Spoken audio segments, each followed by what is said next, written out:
This square, like your neighbor, seems innocent enough at first glance, but we're about to conduct some really unethical experiments. And it appears we've already accidentally created our very first life, the lonely crab, which basically makes him the god of this universe, may he live forever. So the first thing we need to do is make 2 islands because we're gonna have a battle. 10,000 or more morons versus 1 super god. And to do that, we're gonna create off-brand America. Now, I've never been very good at art, but I did follow a map with very bright colors so I'd actually pay attention, and I think the result is satisfactory. If you have impaired vision and are standing 400 feet away. Not really sure what happened to Florida, but to be fair, it got exactly the respect it deserves. So this abomination is where 10,000 idiots are gonna thrive so they can level up and grow their beautiful culture. Which means we need a fitting island for a god to exist on. I feel like I should have done something easier to draw than Australia, but at least for now it's more hospitable than the real thing. And just go ahead and ignore the big empty streaks, those were just happy accidents. Which is probably how they found Australia in the first place. It's perfect. Now we just need to add a little sand in the parts that touch the water. This part's very easy because it's like color by numbers and following the lines, and I was always particularly good at those. Except when I lose focus and start putting sand where there's definitely geographically land, but that's okay because for the sake of this experiment, the United States is completely surrounded by water and beautiful beaches. Plus we all know there's nothing north of the US anyway. I just finished giving Australia the sand it lovingly deserves, and it's already populating itself with dangerous creatures. Now, to keep it geographically accurate, we're going to do grasslands for most of the United States, and then go over some parts with the savanna seeds where it's actually hot and desert-like, which is probably something like that. There's only 2 biomes in the United States, so that's perfect. Australia, I'm assuming, is just all hot and sandy, so that's what they get. But we will populate both places very thoroughly with berry bushes and minerals and everything both societies need to absolutely thrive. This is where things might start to get a tad inaccurate. We're also going to populate America with a lot of cows so they have something to eat. Australia's going to get some sheep because their hair is white and will reflect the sun. Then we just need a sprinkle of rocks and ore so they have something to mine. I don't really know how that works in Australia, so we'll just give them a sprinkle in the center. And then it's time to populate our world and let them start thriving. We currently have about 500 animals in the world. We want to add at least 10,000 more to America, which we're going to populate with orcs. You know what, let's start with 3,000, that way they have room to grow into. They're set up to thrive probably, so they'll reach 10,000 before you know it. And our god is going to be one single human that I sprinkle with all the good stuff. While he might not look like much, he's going to be an absolute destroyer. And I didn't realize I could just straight up give him traits here. I don't even have to rain on him today. He gets shields up, he gets extra range and crit chance, speed and attack speed. He's definitely going to be infertile. I'm not sure if he can breed by himself, but we're not going to give him the chance. And some of these traits are pretty strong. Blessed by itself does all of that. Basically, he's the solo Australian that has all of these perks. So he's jumped himself up to 16,000 health, plus he's really, really tough on top of that. And aside from that, I think we're ready to let our idiots go. Immediately, the orcs are fighting each other or the cows. But they're spreading out quickly across America and starting their own civilizations. Whereas Australia has immediately lit itself on fire and spawned a bunch of dangerous creatures to start eating the sheep. I mean, the contrast is stark. Australia immediately starts destroying itself with fire, and these guys are actually spreading out into civilization so far and seem to be thriving. I don't know why we got zombie sheep right away, but we got a herd of zombie sheep taking over, so I might have to restart Australia. Down here in the corner, I'm going to make what's called the timeout area, because then when we get a problem with zombie outbreaks, we can simply take them and put them in here, where they can have the zombie fun all to themselves. I'm pretty sure this used to be our god. He turned into a zombie, probably by something we gave him accidentally. I tried to cure him with divine light, and apparently that can light the ground on fire. Either that or it's a giant coincidence he got struck by lightning. Either way, we're gonna need a new god. Okay, I've got a non-zombified version of the god. He is very quick and he's busy beating up a berry bush, so we'll leave him to his thing for a while. I am a little bit nervous about how quick he is, so I'm actually going to put a physical boundary between him and the USA, that way he doesn't charge up there and start a fight early. Because so far there is only 3,000 orcs and they're in a very basic state. There's a lot of them, but I'm pretty sure the god would march right on through them. And they've quickly covered the entire landmass with something called the top fighters down in the bottom of Florida right at the tip. They've colored themselves pink. The longer time goes on, the more established they're going to get. They're going to mine, they're going to get skills, they'll be able to create better weapons, they'll create farms, they'll really start thriving and reproducing. And I'll help them out once in a while with some gentle tree rain. We'll rain a bunch of tree seeds down all over the continent and then rain on it and they'll have lots of wood. I'm not sure if that's particularly helpful or not, but here's a free hurricane. And we got a few beautiful trees sprouting up in this few spots they had to fit amongst the berry bushes. And to make sure our god down below is thriving, we're going to give him this spear, which is going to give him lots of damage. And adamantine armor all the way through, so he's well protected. And apparently beyond that, I can turn these all legendary, so he's getting the very best stuff in its legendary quality, which is suitable for a god. 99% armor might be overkill, but he's got to fight at least 10,000 idiots. And I am going to put a little bit of grass down over here. I assume there is at least a little bit of that somewhere in Australia. And at this point, the world population is steadily ticking upwards. They're finally starting to establish some upgraded societies, and they even have boats, so they can fish those Canadian waters. The Midwest here isn't looking so hot. They're all flashing red, and they might be suffering from overpopulation with 2,500 morons. Which is fitting because they love fish, despite the fact they are landlocked in the center of the continent. The best I can do for them is first pretend to care, and second, bombard them with 1 billion cows. I mean, to be fair, the world isn't set up for a single empire of 2,500 idiots yet, so we're gonna make up the difference with cows. Another problem solved with brute force. Look at all that beef. They're actually running out of cows. They literally chase them all the way to the ocean, so they're probably pretty hungry. It's not like they're literally surrounded by berry fields on all sides. I guess there really are only 200 animals left, so I could probably spawn these in and they'll slaughter them almost as fast as I can spawn them for now. Well-fed guinea pigs are happy guinea pigs. We're starting to create a bit of a feeding frenzy. I hope these guys are all friends. They're actually killing these as fast as I'm spawning them. The entire continent emptied out to run to the center to eat the cows. I'm going to add in some low hills at this point. I might crush a few idiots in doing this just so they have a bit of a way to get stone and can advance quickly. At the very least, they do enjoy standing on it, so I've made them happy.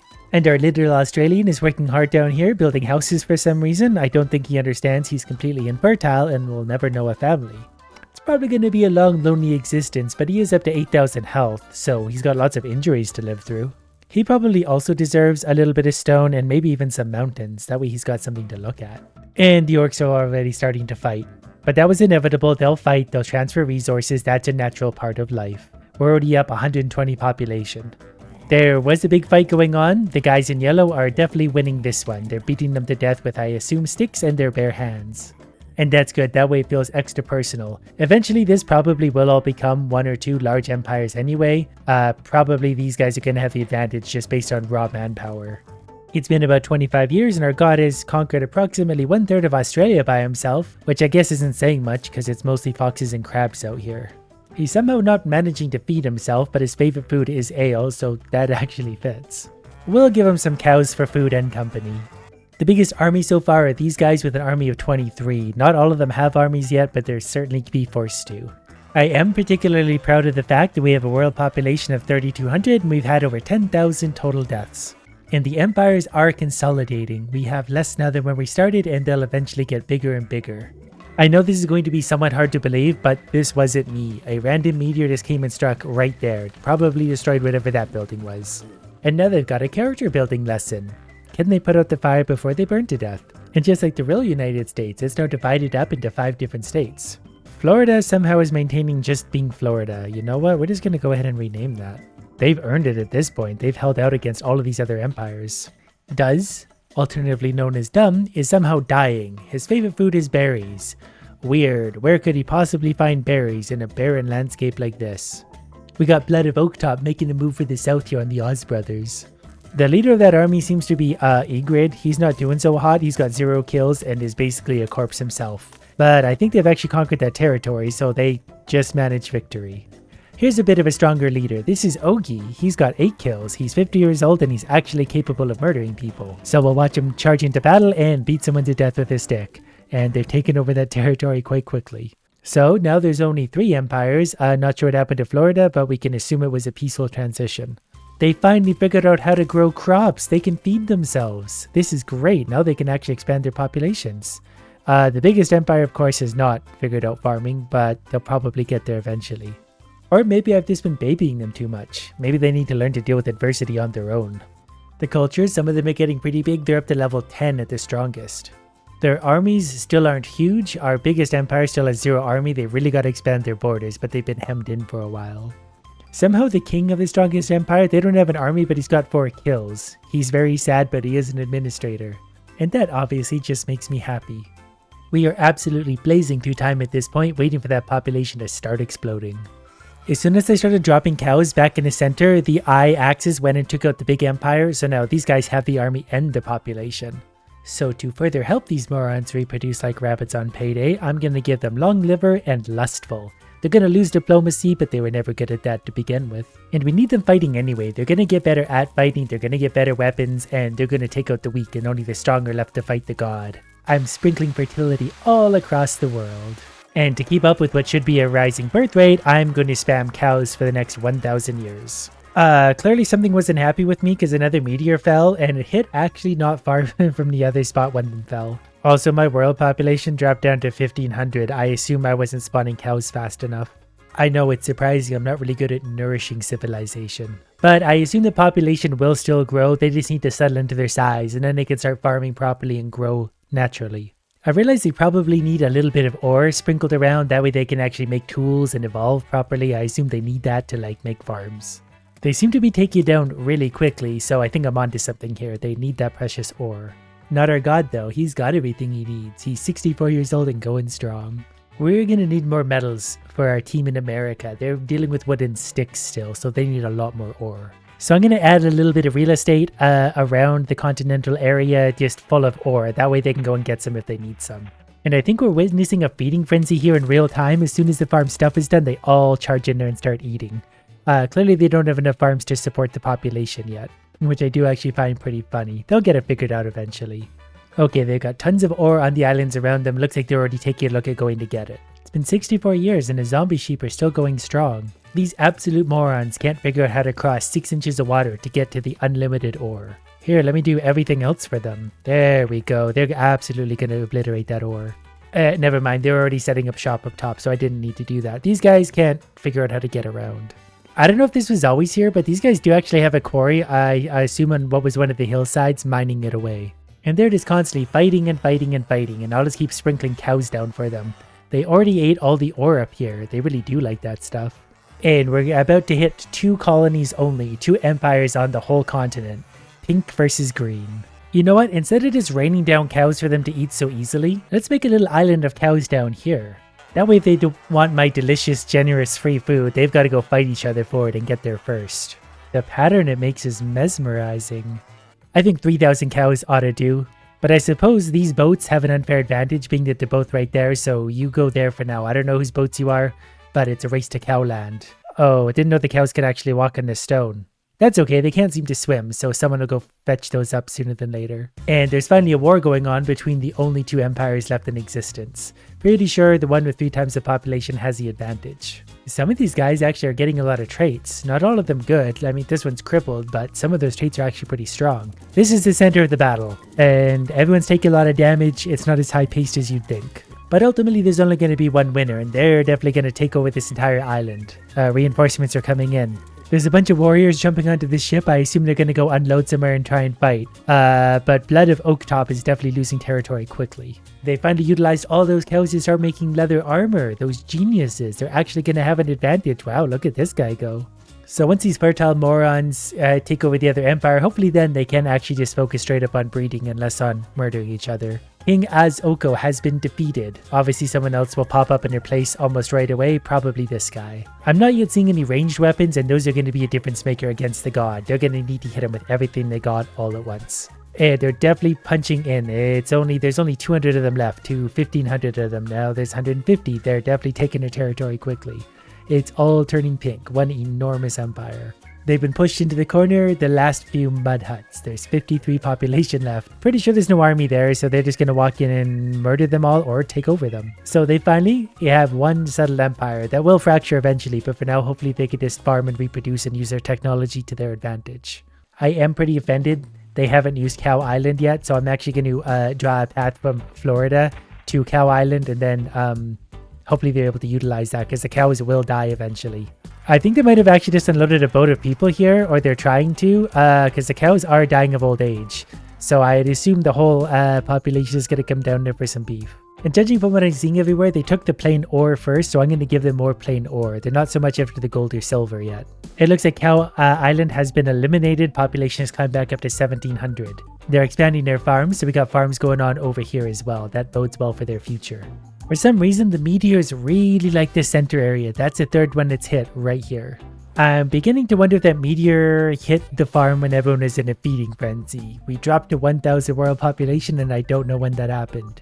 But their civilizations are getting pretty advanced, so they should be able to cope better with everything and survivability skills for sure. I am pretty impressed. Before they had no army, now their army is 40% of the population. And their leader is actually quite strong. They got all these traits naturally. 1,000 health, 23% armor. I didn't really expect these guys to develop so many perks on their own. They're actually getting pretty strong. I know he only has a stick, but he's got all these perks. So I'm kind of thinking, since they have an army of 427, this would be a good fight for the god. 1,000 versus 1, that doesn't seem unreasonable. So we just break down the boundaries, make them start a war against each other, and then keep an eye on our lone hero, who seems to only be concerned with chopping trees. He got 6 kills somehow. I don't know how he's managed that considering he's down here by himself, but it looks like he's the target of like 17 different armies at the moment. And they're definitely making their way closer. They're on the border of his empire now. They're probably doing a smart thing and grouping up a little bit. Now he's going to get right in there and start killing everyone. Or he's going to try. He's so far lost very little health, but that's going to start dropping fast. But we'll watch his kill count go up as well. That's got to hit 1,000 before he wins technically. His health is dropping. They're hitting him for only one at a time though. He's got a bubble shield and all sorts of stuff going on. He's up to 15 kills. He might get better as he gets more experience. So far they are starting to whittle him down just a little. But if he runs, I think he'll regenerate. Starting a fire is probably actually good too, because I think he's fireproof. He's only lost like 1% HP and he's gotten 24 kills, so the god actually has the advantage so far. If the other guys had some ranged units, it would be a big help. They're also going to have to start putting out fires. His empire has been reduced to a small square, but I'm pretty sure he's single-handedly going to take over the world. He's only lost about 50 HP so far, of 15,000, and as soon as he moves, he regenerates, so they need to stay on him just like this. So we're going to put it up to 5 speed for a second to see what the long-term outlook is here. He's up to 38 kills. He's fighting the entire army, and he's not even a soldier. Yeah, he gets surrounded by them, then he just goes for a little run and regenerates his HP, so he's absolutely going to win. Yep, he's invincible. He's got a strategy that can't be beat. He takes a little bit of damage, and I'm talking 1% HP, and he runs because he's incredibly fast. So I thought the population might start getting unbalanced. Obviously it is, but Riddord still has 1,000 population. They're producing population as fast as this guy's murdering them. But I mean, look at his stats. He's got 70 attack speed, 59 speed, 48 to 70 damage, 99 armor is the big one. The war has officially ended. They gave up. They fought him for that long, and I guess they lost enough of their army that they straight up gave up. I guess they did lose 150 of their soldiers, which is about a third. I would probably give up 2 if I lost a third of my everyone. All I'm hearing is we need even more orcs. I may have been right initially when I said it would take 10,000. They'll probably just assimilate into this culture peacefully. There we go, 10,000 newly populated and very hungry orcs. And to keep it reasonably even, I'm also going to give the alien blaster to my god so we can have some ranged attacks. And now to see how the assimilation process is going to go, it looks like they fit right in there. 10,000 pink morons. Now to start a little war one more time. And follow him along. He's now blasting everyone with his alien ray. Now his kills are really going up. He's got 10,000 of them to get through though, so if they all piled in on him, I think they'd get him because they'd only have to hit him twice each. That alien ray is insanely strong though at the same time, so he might actually be able to take them all out this time. It's a lot more fun this way, at least. He gets to shoot them and it makes an explosion, then he lights everything on fire. The best part is, he just wants to be left alone, but I just keep sending 10,000 orcs at a time to fight him. Here comes a new army, and he's pretty capable of destroying his entire army single-handedly. They are managing to hurt him, like he's dropped over 100 HP. If they could just consistently throw units at him and hit him for a little bit, they could actually take him. They're even coming in from the ocean, they're so desperate. They may have given up already. Okay, I've got him in my magnet right now. We're going to drop him right in the center of the horde, which is quickly turned into a game of Where's Waldo, but he's in there somewhere. So if we let them go, he's probably near the blasting. Got him. Okay, we're going to lock back onto him. He's currently got 200 kills, but I feel like that number is going to go up. But I just wanted them to throw everything they could at him. They're actually hurting him. They're taking his HP down, but the fire is spreading, so they've got a lot of on-fire orcs at the same time. His kills are going up like 100 at a time now. Okay, so it turns out if you make one single unit, they can get really, really strong. He's up to 2,000 kills, and that number's going up, but his health bar's ticked down a notch, so they have damaged him. 3,000 kills. The Empire number has dropped down to 15% of what it just was. I feel like most of them starved, but probably going on 4,000 of them have died to a god with an alien ray gun. Well, for once I get a pretty definitive answer on our experiment. One god can absolutely take on 10,000 idiots. They did take off about 1,000 of his HP before they did it though, which is something.